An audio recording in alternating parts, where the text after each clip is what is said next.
Hi hello നമസ്കാരം. രാത്രിയിലെ യാത്രകൾ എനിക്കിപ്പോൾ വളരെ ഇഷ്ടമാണ്. ഷോപ്പ് അടച്ചിട്ട് ഇപ്പോൾ രാത്രിയിലെ യാത്ര ചെയ്യാൻ പറ്റാറുള്ളൂ. പിന്നെ ഇപ്പം കുക്കുവിൻ്റെയും ഉമ്മയുടെയും നിർബന്ധത്തിന് വഴങ്ങിയിട്ട് ഞങ്ങളൊരു യാത്ര പോവുകയാണ് കൊല്ലത്തോട്ട്. കൊല്ലത്ത് ഒരു ഹോട്ടലിൽ കയറി. ഹോട്ടലിൻ്റെ പേരൊന്നും എനിക്കറിയില്ല. പള്ളിമുക്കിൽ ഇപ്പോൾ അടുത്തിടെ ഓപ്പണായ ഒരു ഹോട്ടലാണ്. അവിടെ കയറി ഇഷ്ട ഭക്ഷണമായ സൂപ്പ്. ഇപ്പോൾ സൂപ്പ് വിട്ടൊരു കളിയില്ല കേട്ടോ.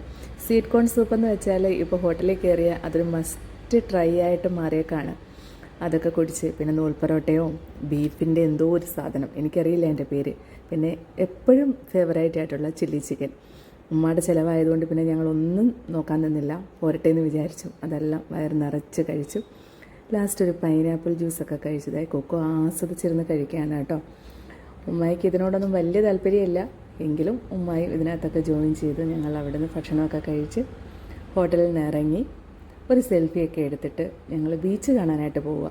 ബീച്ചിൽ ചെന്നപ്പോഴേ അവിടെ 1 വയസ്സുള്ളൊരു കുഞ്ഞിൻ്റെ പിറന്നാൾ കേക്കൊക്കെ കട്ട് ചെയ്ത് ആഘോഷിക്കുന്നുണ്ട് കേട്ടോ. അപ്പം ഞാൻ ചോദിച്ചു, കുക്കു ഒരു കേക്ക് ഉണ്ടായിരുന്നെങ്കിൽ കട്ട് ചെയ്യായിരുന്നില്ലേ എന്ന് ചോദിച്ചു. സത്യത്തിൽ എൻ്റെ ജീവിതത്തിൽ എനിക്ക് കണ്ണ് നിറഞ്ഞ് കിട്ടിയ ഒരു സർപ്രൈസാണ്.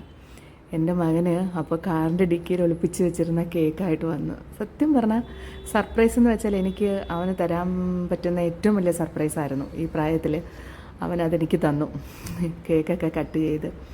വളരെ സന്തോഷമായിരുന്നു. കാരണം ഞാൻ എപ്പോഴും സർപ്രൈസുകൾ ഇഷ്ടപ്പെടുന്ന ഒരാളാണ്. എനിക്കത് ഒരുപാടൊന്നും വേണ്ട, എന്തെങ്കിലുമൊക്കെ ഒരു സന്തോഷം ഉണ്ടാകുന്നത് നമ്മുടെ കൂടെ ആരെങ്കിലുമൊക്കെ ഉണ്ട്, നമ്മളെ കെയർ ചെയ്യാൻ ആരെങ്കിലുമൊക്കെ ഉണ്ട് എന്ന് നമുക്ക് തോന്നുമ്പോഴല്ലേ. അപ്പോൾ ആ ഒരു സർപ്രൈസിനെ ഞാൻ എപ്പോഴും ഇഷ്ടപ്പെടുന്നു. അങ്ങനെ ഭക്ഷണമൊക്കെ കഴിച്ച് കടൽ തീരത്ത് നിന്ന് ജീവിതത്തിൽ ആദ്യമായിട്ടുള്ളൊരു കേക്ക് മുറിയാണ്. കടൽ എനിക്ക് ഭയങ്കര ഇഷ്ടമാണ്. എത്ര കണ്ടാലും മതി വരാത്തൊരു സംഭവമാണല്ലേ കടലെന്ന് പറയുന്നത്, കടലും ആനയും എന്നൊക്കെ പറയുന്നത്.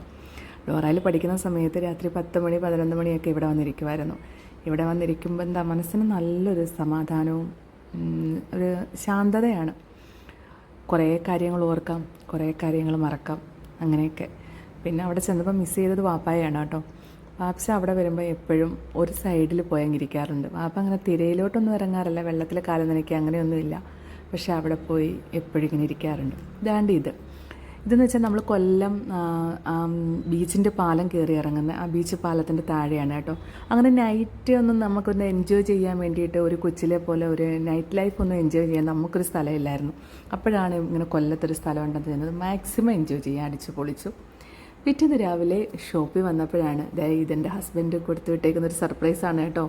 ബട്ടർ സ്കോച്ച് കേക്ക്, പുള്ളിയുടെ ഫേവറേറ്റാണത്. പിന്നെ കുട്ടികളുടെ വകയായിട്ട് ഒരു വൈറ്റ് ഫോറസ്റ്റ് കേക്കും ഉണ്ടായിരുന്നു.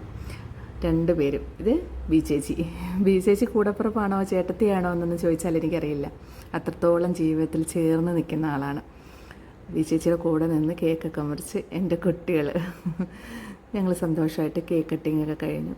ചിലതൊക്കെ മിസ്സിങ് ആയിരുന്നു. ആ മിസ്സിങ്ങൊക്കെ മനസ്സിൽ വല്ലാത്ത വേദനയും ഉണ്ടാകുന്ന കാര്യങ്ങളാണല്ലോ. എങ്കിലും എപ്പോഴും എല്ലാവരും പൂർണ്ണതയിൽ നിൽക്കില്ലല്ലോ അല്ലേ. അപ്പോൾ കേക്കൊക്കെ എല്ലാവർക്കും കൊടുത്തു. സന്തോഷമായിട്ട് അവരുടെ സന്തോഷം എൻ്റെ സന്തോഷം ഇരട്ടിയായി. ഇങ്ങനെയുള്ള ചെറിയ സന്തോഷങ്ങൾ എപ്പോഴും ഞാൻ ആസ്വദിക്കാറുണ്ട്. ഇതൊക്കെയാണ് എൻ്റെ ഏറ്റവും വലിയ സന്തോഷങ്ങളെന്ന് പറയുന്നത്.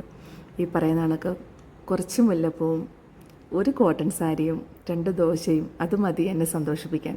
ഞാൻ ഭയങ്കര സന്തോഷത്തിലായിക്കൊള്ളും. അല്ലാതെ വിലപിടിപ്പുള്ള ഒന്നിനോടും എനിക്ക് അന്നും ആർത്തിയില്ല, ഇന്നും ആഗ്രഹങ്ങളുമില്ല. ചെറിയ ചെറിയ സന്തോഷങ്ങൾ അതെനിക്ക് തരുന്നൊരു സന്തോഷം വളരെ വലുതാണ്. നെക്സ്റ്റ് മൊമെൻറ്റിൽ നമ്മുടെ ജീവിതത്തിൽ എന്താണെന്ന് നമുക്കറിയില്ല. ആ ഉള്ള മൊമെൻറ്റ് എൻജോയ് ചെയ്ത് പോവുക എന്നുള്ളതാണ്. കാരണം അനുഭവങ്ങൾ നമ്മുടെ ജീവിതത്തിൽ അങ്ങനെയാണല്ലോ കൊണ്ടുപോകുന്നത്. കുട്ടികൾ തന്നൊരു ഗിഫ്റ്റാണ് പട്ടുസാരിയും കോട്ടൺ സാരിയും ഒക്കെ എനിക്കിഷ്ടമായി. എനിക്ക് പിന്നെ ബീച്ചിച്ച് നേരത്തെ ഗിഫ്റ്റ് കൊണ്ട് തന്നു. ഓണത്തിന് ഞാനത് ഉടുക്കുകയും ചെയ്തു.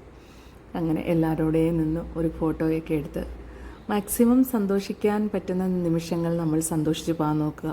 പിന്നീട് സന്തോഷിക്കാമെന്ന് പറഞ്ഞ് കാത്തിരുന്നാൽ നമ്മുടെ ജീവിതത്തിൽ എന്താണ് സംഭവിക്കാൻ പോകുന്നതെന്ന് ഒരു പിടിയുമില്ലാത്തൊരു കാലഘട്ടത്തിലൂടെയാണ് നമ്മൾ നടന്നു പോകുന്നത്. അപ്പോൾ ഇതാണ് എൻ്റെ birthday ball. Thank you so much.